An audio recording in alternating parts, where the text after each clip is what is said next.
الحمد للہ رب العالمین والصلاة والسلام علی خاتم النبیین وعلی آلہ وصحبہ اجمعین اما بعد فاعوذ باللہ من الشیطان الرجیم بسم اللہ الرحمن الرحیم قال اللہ تعالی فی سورة البقرہ ولا تسأموا أن تكتبوه صغيرا أو كبيرا إلى أجله ذلكم أقسط عند الله وأقوم للشهادة وأدنى ألا ترتابوا إلا أن تكون تجارة حاضرة تديرونها بينكم فليس عليكم جناح ألا تكتبوها وأشهدوا إذا تبايعتم ولا يضار كاتب ولا شهيد وإن تفعلوا فإنه فسوق بكم واتقوا الله ويعلمكم الله والله بكل شيء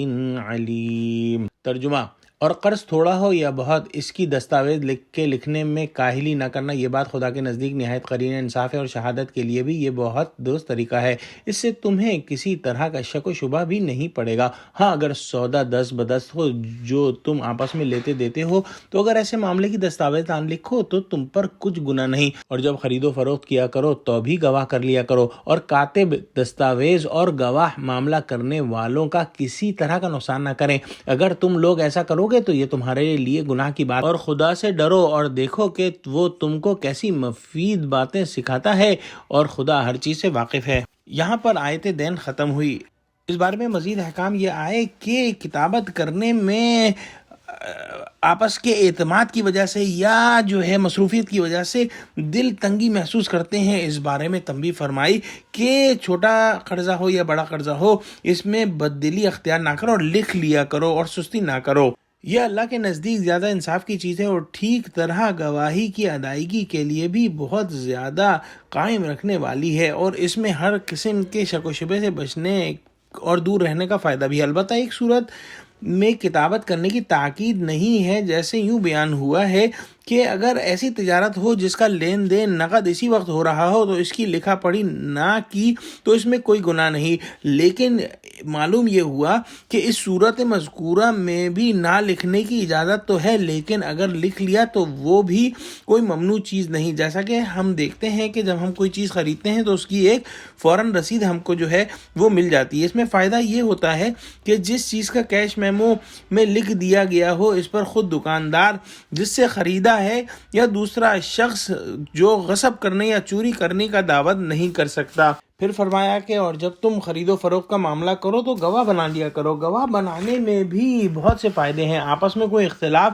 ہو جائے گا تو گواہوں کے ذریعے وہ رفع ہوگا۔ مثلاً فریقین کے دل میں کوئی خیانت کا جذبہ پیدا ہو جائے تو گواہوں کے ذریعے رفع ہوگا، یا اگر کوئی بھول جائے تو اس کے اندر بھی گواہ وہ یاد دلا دیں گے، اور اس طرح سے بھول چوک اور خیانت وہ ان سب معاملوں کا وہ دفیع ہو جائے گا۔ اور پھر فرمایا کہ کسی کاتب کو اور گواہ کو نقصان نہ پہنچایا جائے۔ پہلے کاتب کو حکم دیا گیا کہ انصاف کے ساتھ کتابت کرے اور لکھنے سے انکار نہ کرے، اور اللہ کی اس نعمت کی قدر کرے کہ اللہ نے اسے لکھنا سکھایا، اور گواہوں کو حکم دیا کہ گواہی کو نہ چھپائیں۔ کاتب اور گواہ دونوں کو ان سے متعلقہ کام کی تاکید کے ساتھ ان لوگوں کو ہدایت فرمائی جو کاتب سے کتابت کروائیں، اور جو گواہوں کو گواہی دینے کے لیے بلائیں۔ کتابت کروانے والے ایسا نہ کریں کہ کاتب کو کسی طرح کی تکلیف یا نقصان پہنچائیں۔ اس میں یہ بھی داخل ہے کہ اگر کاتب کتابت کرنے پر اجرت مانگے تو اس کو اجرت دی جائے، اور مفت لکھنے پر مجبور نہ کیا جائے۔ اسی طرح جب گواہ بلائے جائیں تو ان کو آنے جانے میں زحمت ہو یا جگہ دور دراز ہو تو وہ سواری طلب کر سکتے ہیں، تو سواری کا انتظام کر دینے میں کوئی مضائقہ نہیں۔ جب گواہی دے چکے تو ان کے گھر واپس پہنچانے کا انتظام بھی کیا جائے۔ البتہ چونکہ گواہی دینا فرض ہے، اس لیے گواہی دینے کے لیے اجرت لینا جائز نہیں ہے، اور اگر کاتب یا گواہ وہ جھوٹ بولے تو ان پر گناہ ہے۔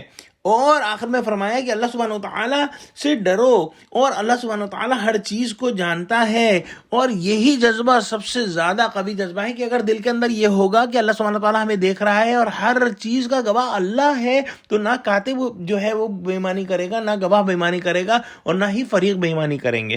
اللہ ہم کو قرآن کا فہم عطا فرمائے۔ آمین۔ وآخر دعوانا الحمد للہ رب العالمین۔ السلام علیکم ورحمۃ اللہ وبرکاتہ۔